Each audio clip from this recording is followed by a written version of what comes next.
probably heard a lot of people moaning about struggling to find the work-life balance, particularly those who are running their own businesses, and especially in the last couple of years.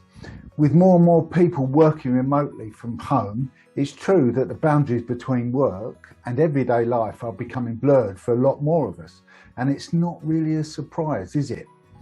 If you're working in the same space you eat, sleep and watch TV, you're never leaving the office, are you? I bet if you take a look at what's been going on in your house since you started working from home, you'll notice that you're working later than you would if you were in the office, or replying to that email at an ungodly hour, and working weekends. Thought so? So, you've probably convinced yourself that in order to be happier, what you need to do is find a good work-life balance, right? Luckily, you'll find a million articles on the internet of how to create a good work-life balance with tips like set specific work hours and stick to them, create a designated workspace, get dressed for work, etc., etc., etc. But the problem with all of this is it's a load of bollocks. I don't believe that these tips work. That's my personal choice. Why? Because there is no magic formula that will work for everyone, because everyone's priorities and life plans are different. What will work for your mate's life and career might not necessarily work for you. Also, work is part of life, not something that we should be treating as a separate entity, a problem to be solved. Life and work, it's all the same. It's all part of the same thing. Instead of figuring out ways we can work less and live more, which seems to be the core message of most work-life balance advice, what we need to do is redesign our lives. Design the life that we want rather than work out our work-life balance. January is the time of year where people start making New Year's resolutions, but only 5% of people actually achieve them, largely because making concrete plans for the future, particularly ones that involve your business or career, is bloody difficult. We're constantly growing and evolving, and what we want from the different areas of our lives is constantly changing. So who knows who will be or what we want, personally or business-wise, in another 6 months' time, especially with a pandemic as it's been.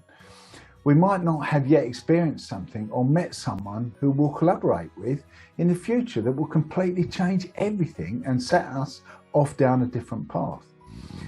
It's one of the reasons that making concrete plans and refusing to deviate from them doesn't work. We need to be able to adapt and roll with the punches. By making a New Year's resolution, you've already got the year locked down in your head and deciding what the answers are going to be. And that prevents a growth mindset. It's like deciding to decorate your living room in grey and white, like everyone else's because it's on trend at the moment, when what you've always really fancied is a bright pink walls and lime green sofa. Not saying there's anything wrong with that. This is why I suggest design thinking instead. You can literally design your way to a happy life, and a more fulfilled life at that. One that easily incorporates work and your personal life with it. And these are my top 3 tips to help you make this happen. So tip number 1, work out where you are. When you start looking at designing your life, split it into 4 areas: health, work, love and play. Health and work are pretty self-explanatory and will include your lifestyle and fitness goals and any plans you have for business and career. Love encompasses friends and family, dating and your spouse. Play is your leisure time and your hobbies. Now, I've probably oversimplified this a little bit, but all of the areas in your life will fit into one of these 4 categories. The trick here is not to worry about balancing them. Only you will know what your priorities are right now in regards to each of these areas, and you can reassess that as time goes on. Perhaps you're single with no plans of interest in meeting a romantic partner for the time being. You've got no children and few family members that you only see on high days and holidays, and you're pretty content with that arrangement. forcing yourself to make love a more important area in your life in order to balance it with the other three is pointless, because that's not where you are. Perhaps you are a new parent, and so love is where you're at right now. And that is the area where you want to do the most refurbishment. You don't need to start spending less time with your kids so that you can play more with your mates, if you're perfectly content at the moment with the way things are. Perhaps you work 9 to 5 and have absolutely no desire to put in more hours or work towards a promotion because you enjoy your playtime and want to spend more time traveling and indulging in those hobbies.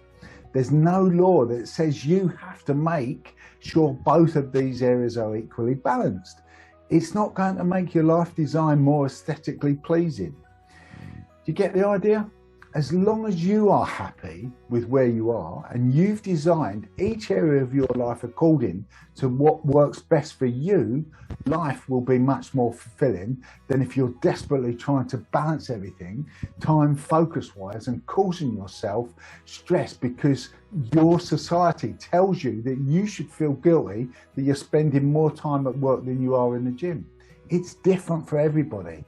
It's about designing what you want. Tip number 2, assess what you want from life and when you want it. The best part about designing your life is that it's never done. You can create larger or smaller areas in your life for those 4 categories, and when you feel like it, knock down or brick up walls, build an extension or upsize or downsize as what you want from life changes. All you need to do is to determine what it is you want out of life, including work, and then assess if what you're currently doing is working for you. Is it taking you towards that or away from it? What you want is going to change over time, of course, so you'll be constantly assessing what you want from life. And the great thing is that designing your life is a flexible process, not confined to rigid rules like making New Year's resolutions that tends to entail and all that rubbish. Let's say, for example, you want to earn more money this year. Well then, you'll need to design a larger area in your life for work, maybe by downsizing your play area for a while. If your health area needs more room devoted to it, you might have to borrow some space from work. Remember that none of these areas have to be balanced. It all depends on what it is you want out of life at that particular time. It's up to you. Number 3, reframe your problems. The reason a lot of people often feel stuck in a rut is that they fall into the trap of thinking that there's only one answer to their particular problem. One solution to this is reframing the problem. Instead of making a problem into a question, do I need a different job? Who is the right partner for me? Maybe reframe it with design in mind. How would your life look if you stayed in your current situation for the next 5 years? If you stayed in your current job or relationship? How do you like that design? Is it the design that you want? Does the thought make you feel happy? Now imagine the scenario if you choose a different option, exclusively dating the person you've been casually seeing, taking the job you've been offered. How does that look? What about if you started the dating game afresh or took a break from it altogether? What about retraining for a new job or starting your own business? How does the decor look now? Nothing in life is set in stone. There's nothing that says we have to make sure every aspect of our life is balanced in order to achieve happiness. Focus less on making sure you devote equal amounts of time and attention to all areas of your life, and more on designing your life to the dimensions that suit you. Not everyone's vision will look the same, and that's okay. So ditch the New Year's resolutions. Let's face it, you're likely to be in the 5% anyway, and redesign your life to suit you and what you want right now. You are the creator of your own destiny. Come on, do it now. If you've enjoyed this video, please watch the next video just here, or subscribe to my YouTube channel just here.